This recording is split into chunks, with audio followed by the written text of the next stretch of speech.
Jerusalén, Jerusalén, que matas a los profetas y apedreas a los que te son enviados. ¿Cuántas veces quise juntar a tus hijos, como la gallina junta sus polluelos debajo de las alas, y no quisiste?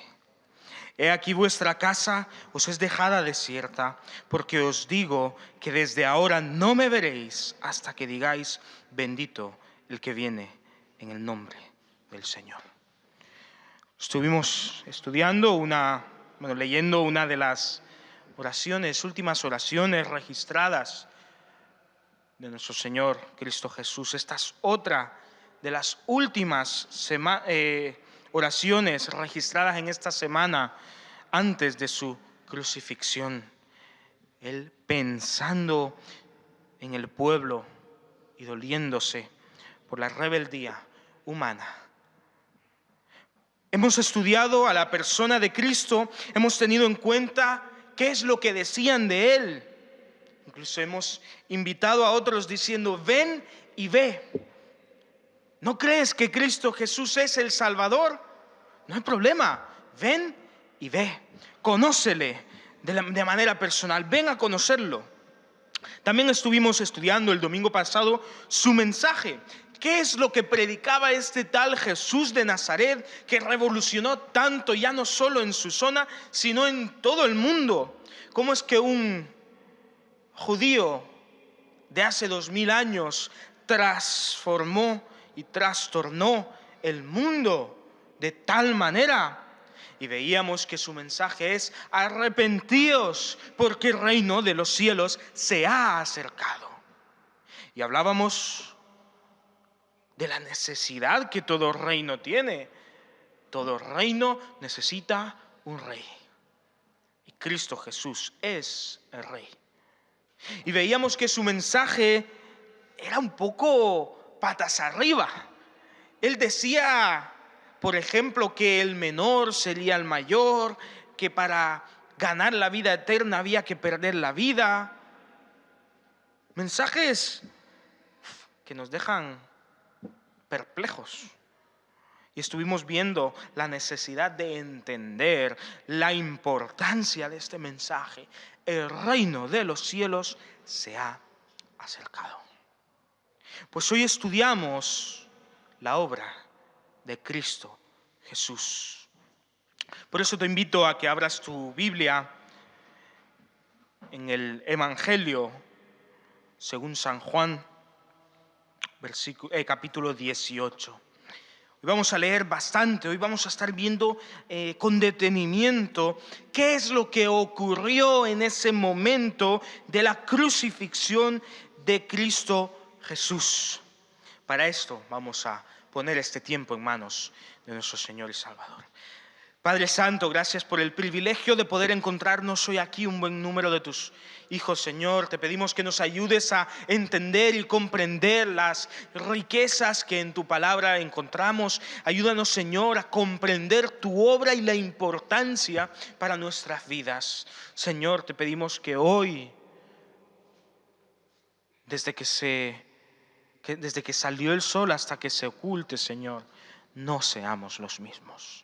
Sigue, Señor, transformándonos, Señor. Sigue llamando a tu pueblo a la santidad y también a reflexionar en tu obra y en tu palabra.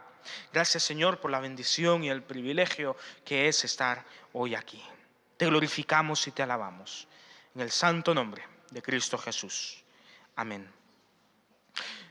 Abrimos nuestras Biblias en Juan, capítulo 18, versículo 28. Jesús en juicio. Jesús ante Pilato, autoridad romana que puede declarar a Jesús como culpable de muerte. Dice Juan 18, versículo 28.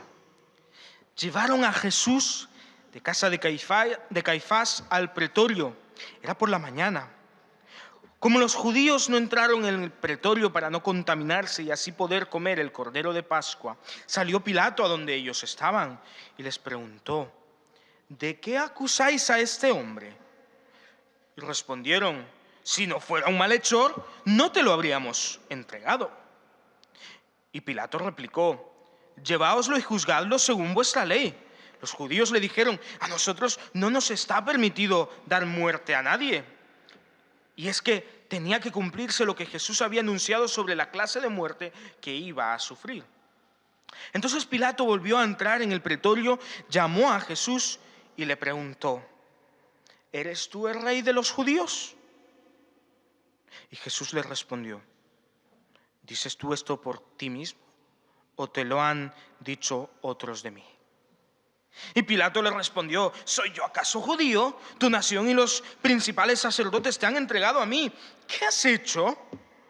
Y respondió Jesús: mi reino no es de este mundo. Si lo fuera, mis siervos pelearían para que yo no fuese entregado a los judíos, pero mi reino no es de aquí. Repuso entonces Pilato: así que tú eres rey. Y respondió Jesús: tú dices que yo soy rey. Yo para esto he nacido y para esto he venido al mundo, para dar testimonio de la verdad. Todo aquel que es de la verdad y oye mi voz. Pilato repuso de nuevo: ¿y qué es la verdad? Y dicho esto, salió otra vez a donde estaban los judíos y les dirigió estas palabras: yo no hallo en él ningún delito, pero como vosotros tenéis la costumbre de que os suelte a un preso en la Pascua, ¿queréis pues que os suelte al rey de los judíos? Y ellos gritaron nuevamente diciendo: a ese no, a Barrabás. Y Barrabás era un ladrón, un bandido.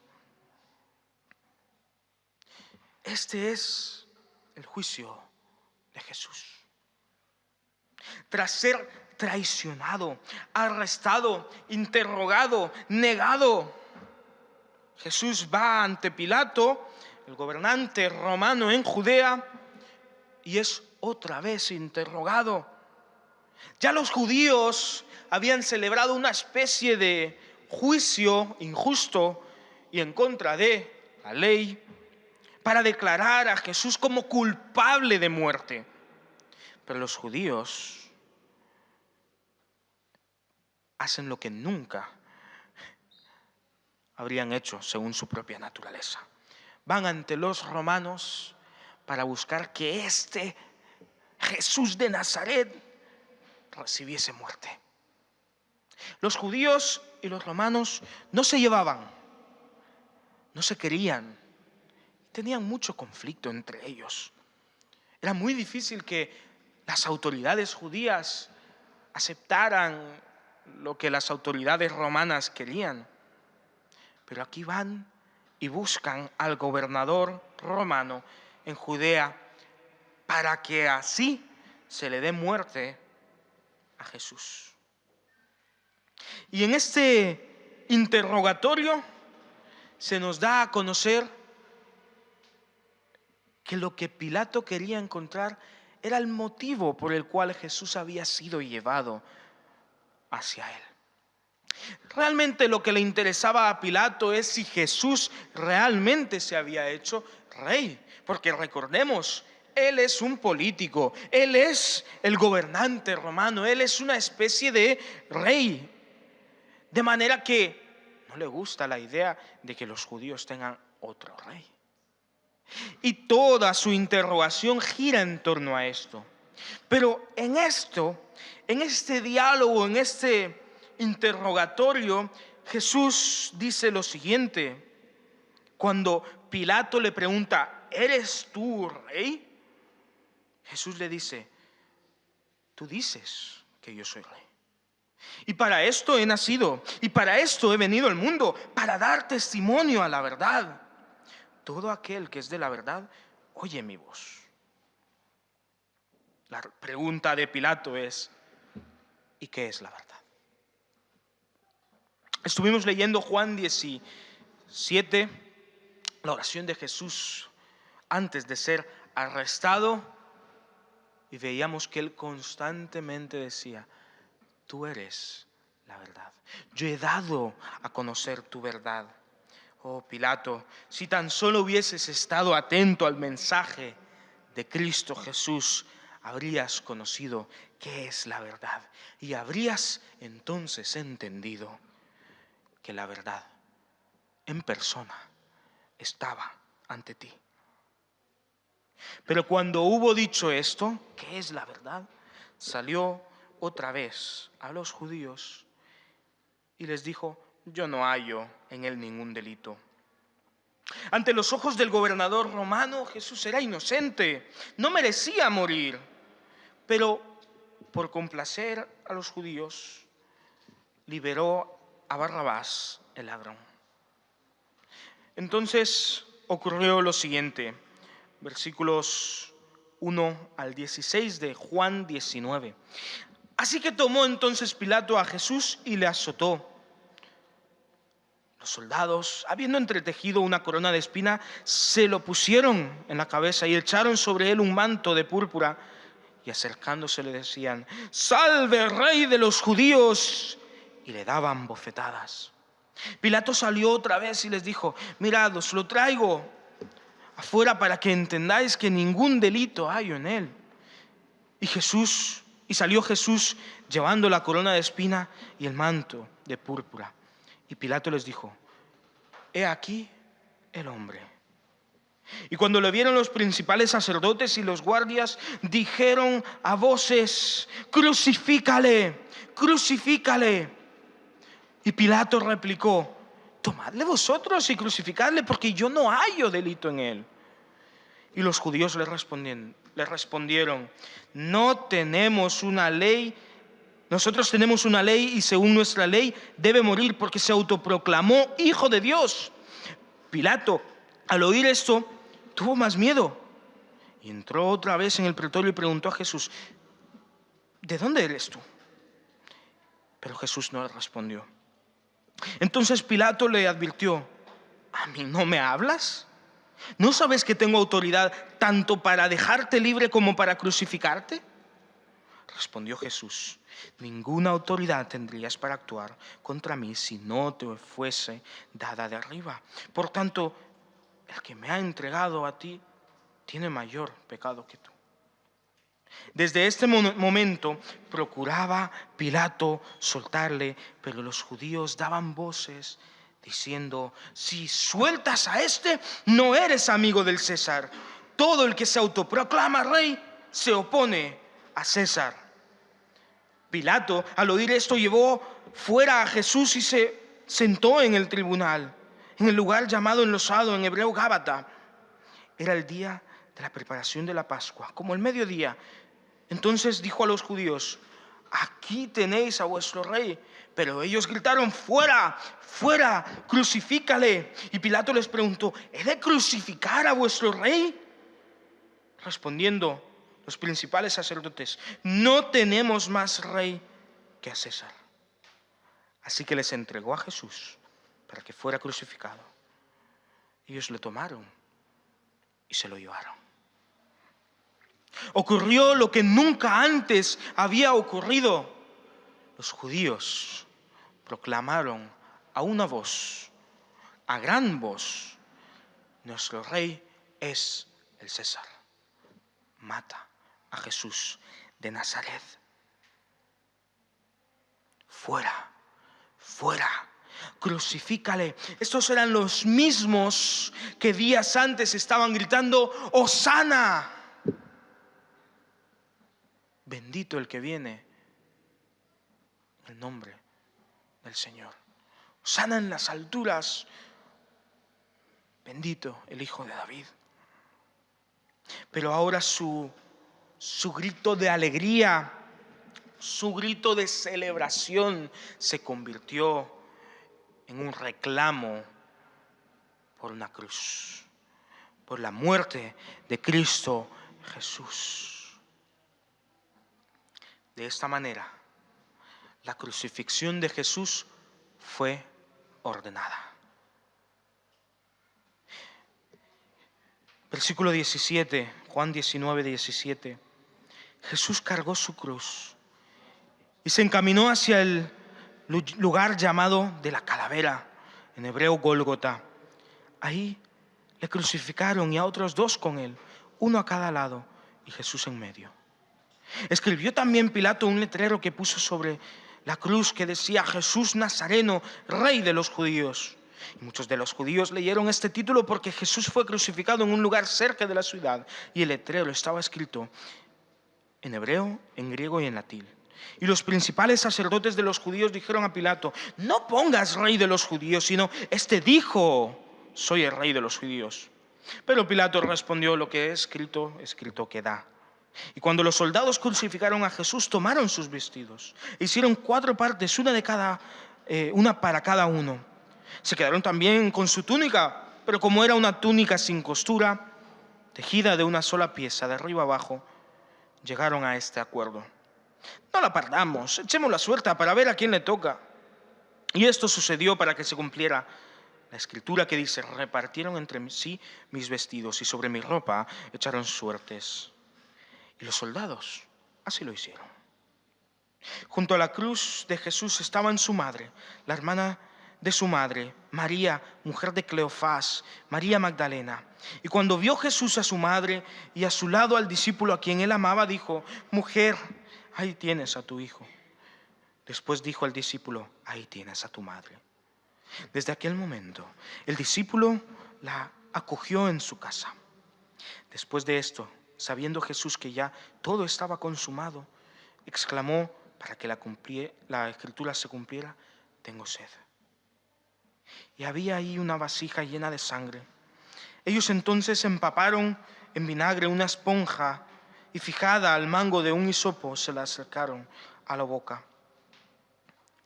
Y cuando Jesús tomó el vinagre, dijo: consumado es. Inclinó entonces la cabeza y entregó el Espíritu. La crucifixión de Cristo Jesús, el Nazareno, tuvo lugar en un lugar alto para que todos pudieran ser testigos de su final, para que todos vieran esa cruz del que se había llamado el Cristo. Y a manera de burla y a manera también de castigo, pusieron un cartel en esa cruz que ponía: Jesús Nazareno, Rey de los judíos. También ahí echaron a suerte quién se quedaría con sus vestidos. También ahí repartieron su capa. Y ahí, en el lugar de su dolor y muerte, Jesús entregó a su madre, a su discípulo llamado Juan, para que la cuidara. Aquí, en la cruz, exclamó diciendo: tengo sed, porque su cuerpo estaba desbordado. Y ahí también exclamó diciendo: consumado es. Y habiendo inclinado la cabeza, entregó el Espíritu. Jesús había muerto. Para que no quedaran dudas al respecto, Juan nos narra del versículo 31 al 37 cómo fue traspasado su costado con una lanza y de su cuerpo salió agua y sangre, un proceso que ocurre en el cuerpo tras haber fallecido. ¡Qué final! Ven y ve, decían aquellos. Hemos encontrado al Cordero. Ven y ve. Ven, el Mesías ha llegado. ¿Y ahí tu Mesías? Arrepentíos, el reino de los cielos se ha acercado. ¿Este es el reino prometido? Jesús había muerto. ¿Y a qué se debe entonces la importancia de este momento en la historia? ¿Cómo es posible que aún 2000 años después sigamos dándole tanta importancia a este suceso? ¿Cómo es posible que contemos este suceso como una victoria si Jesús estaba muerto? Verás, la Biblia nos enseña que somos pecadores. Todos y cada uno de nosotros, pues no hay justo ni aún uno. Todos nos descarriamos, no hay quien ame el bien. Todos nos enemistamos con Dios. Y la paga del pecado es muerte. De manera que tenemos un gran problema, porque si todos hemos pecado, todos estamos muertos en delitos y pecados, muertos en verdad. Necesitamos pues un Salvador, porque estamos en una situación de total dependencia y necesidad. Nosotros nos enemistamos con Dios. Nosotros necesitamos a alguien que pague por nosotros la muerte. Entonces, lo que está ocurriendo en la cruz es lo que Juan ya nos había dicho al principio. He aquí el Cordero de Dios que quita el pecado del mundo. La Pascua se celebraba con el sacrificio de un corderito inocente, sin mancha, en representación de aquel sustituto necesario para con nuestros pecados, porque la paga del pecado es muerte. Y he aquí el Cordero de Dios que quita el pecado del mundo. Jesús no pecó, Jesús no merecía la muerte. Pilato lo sabía. No he hallado falta en él. No entiendo por qué lo crucificáis, queréis su crucifixión. Los judíos buscaron testigos falsos para culparle y incriminarle, y se reunieron en la noche para así declararlo digno de muerte. Jesús, el inocente, es el Cordero que nos quita el pecado. El reino de los cielos se ha acercado, predicaba.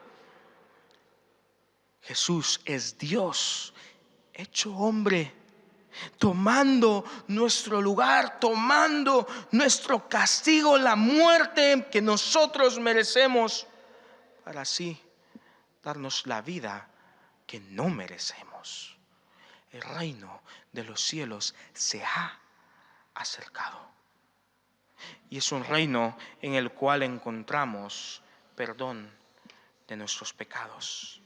Y en estas predicaciones que Cristo Jesús tenía, hemos dicho que parece que todo estaba patas arriba. El grande es el menor. Para ganar la vida hay que perderla. El reino de los cielos está en la tierra. La predicación de Jesús nunca fue lo que nosotros pensábamos. De manera que en Colosenses, capítulo 2, versículos 13 al 15, nos enseña a ver la cruz. Nos enseña lo que realmente está ocurriendo en la cruz. El 13 ya menciona: antes estabais muertos en pecado. Versículo 13 de Colosenses 2. Antes estabais muertos en pecado, y aún no habíais sido despojados de vuestra naturaleza humana. Pero ahora Dios os ha dado vida juntamente con Cristo y os ha perdonado todos los pecados. Él ha anulado el acta de los decretos que había contra nosotros, la cual nos acusaba. La quitó de en medio y la clavó en la cruz. Así despojó el poder a los principados y a las potestades, y en su séquito triunfal los exhibió en público para su vergüenza, tras triunfar sobre ellos en la cruz. La cruz es salvación, la cruz es vida. Porque nuestros ojos nos engañan. Cristo Jesús vino a predicar el reino de los cielos, un reino patas arriba. Nuestros ojos nos engañan. Jesús murió en la cruz, pero Colosenses nos ayuda a entender que la cruz es sinónimo de vida para todo aquel que le acepta como su rey. Tras los padecimientos de Jesús en la cruz, lo normal es que nos odiase. Lo normal es que su perdón no estuviese a nuestro alcance. Pero en la cruz, Cristo Jesús estaba perdonando todos y cada uno de nuestros pecados. En la cruz, Cristo Jesús fue culpable, declarado culpable y digno de muerte. Y de esta manera, Él tomó nuestra culpa real, el acta en nuestra contra, y la eliminó de una vez y para siempre. Él fue clavado en la cruz, pero Colosenses nos enseña que Cristo en la cruz clavó todo nuestro pecado y todo cuanto nos acusaba de muerte. Él fue motivo de burla y se burlaban refiriéndose a su autoridad. No dijo que tenía poder. Que se baje. A ver, tú no decías que lo sabías todo, no decías ser Dios. A ver, ¿quién te ha pegado? Pero en la cruz, Cristo Jesús despojó a los principados y las autoridades. Cristo fue desnudado en la cruz, pero Colosenses nos enseña que Él exhibió, que también puede ser traducido como desnudó públicamente a los principados y a las potestades. La muerte de Cristo en la cruz aparenta derrota, pero la cruz es el lugar en el que Cristo triunfó por nosotros de manera definitiva. La cruz es sinónimo de vida. Y cuando la cruz era un símbolo de repudio y un símbolo de muerte, Jesús la transforma en un símbolo de salvación y de vida eterna. El justo por los injustos.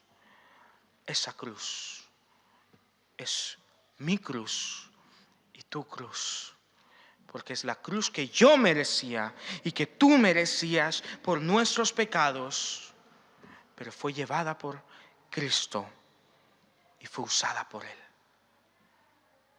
Y ahí Cristo murió. Pero la cruz es victoria. Y Jesús fue sepultado. Pero si saltamos al capítulo 20, Juan 20, mira lo que ocurre. El primer día de la semana, muy temprano, antes de amanecer, María Magdalena se dirigió al sepulcro y vio quitada la piedra que tapaba la entrada. Entonces fue corriendo a donde estaba Simón, Pedro y el otro discípulo, aquel a quien amaba Jesús, y les dijo: se han llevado del sepulcro al Señor y no sabemos dónde lo han puesto. Pedro y el otro discípulo salieron inmediatamente hacia el sepulcro e iban corriendo los dos juntos, pero el otro corrió más deprisa que Pedro y llegó primero y se asomó al sepulcro y vio que las vendas de lino estaban allí, pero no entró. Después llegó Simón Pedro, entró en el sepulcro y vio las vendas, pero el sudario que había estado sobre la cabeza de Jesús no estaba puesto con las vendas, sino enrollado en un lugar aparte.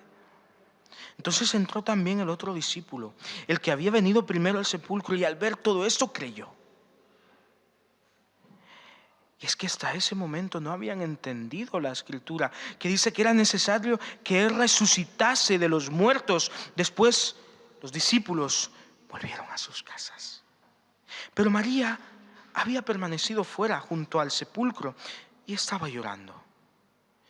Y al inclinarse para mirar dentro, vio a dos ángeles con vestiduras blancas y sentados en el lugar donde habían estado, el cuerpo de Jesús, uno a la cabecera y el otro a los pies. Y le preguntaron: mujer, ¿por qué lloras? María respondió: porque se han llevado a mi Señor y no sé dónde lo han puesto. Y habiendo dicho esto, se volvió y vio a Jesús ahí, pero no le reconoció. Y Jesús le preguntó: mujer, ¿por qué lloras? ¿A quién buscas? Ella, pensando que era el encargado del huerto, le contestó: Señor, si te lo has llevado tú, dime dónde lo has puesto y yo iré por él. Y Jesús lo llamó: María. Y ella volvió en sí y le dijo: Maestro. ¿Qué es esto? ¿Qué estaba ocurriendo? ¿Qué es esto que había presenciado María?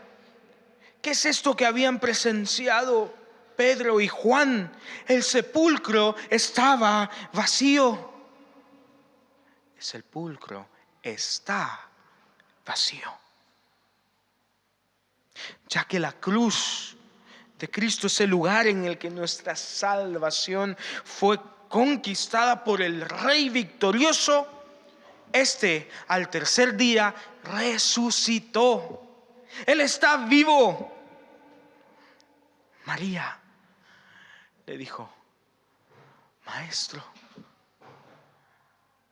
No había duda de su muerte. Los soldados se aseguraron de que estaba muerto. La cruz era un lugar de muerte segura. Fue enterrado y se puso un sello en la piedra para que nadie pudiese abrir ese sepulcro. Estuvo ahí varios días. Pero al tercer día, como las Escrituras habían proclamado años antes, como Él es poderoso sobre la misma muerte, al tercer día resucitó y hoy reina con poder. El Rey ha vencido, Cristo es victorioso, Cristo nos ha salvado, no cabe duda. Estamos de celebración porque la cruz ya no es símbolo de muerte, es símbolo de victoria, porque el sepulcro está vacío, porque en nuestra vida hay un Salvador, hay salvación, porque todos pecamos y estamos destituidos de la presencia de Dios. No podemos relacionarnos con Él, pero Él ha traído el cielo a la tierra, el reino de los cielos se ha acercado. Estamos de celebración porque cuando el pecado me llamaba culpable de muerte, el Cordero de Dios ha quitado el pecado de mi vida y hoy tengo vida eterna en Cristo Jesús. No hay lugar a duda. El Rey ha vencido, Cristo es victorioso y hoy por su gracia y misericordia podemos decir que tenemos salvación. Eso es el domingo, eso es nuestra celebración y esto es el Evangelio, las buenas noticias. Dios nos amó tanto que murió en nuestro lugar y resucitó como Él primero y nos da vida. ¿Crees esto? ¿Crees en Cristo Jesús? Entonces eres salvo y nada ni nadie te puede arrebatar de su mano, porque Él es victorioso.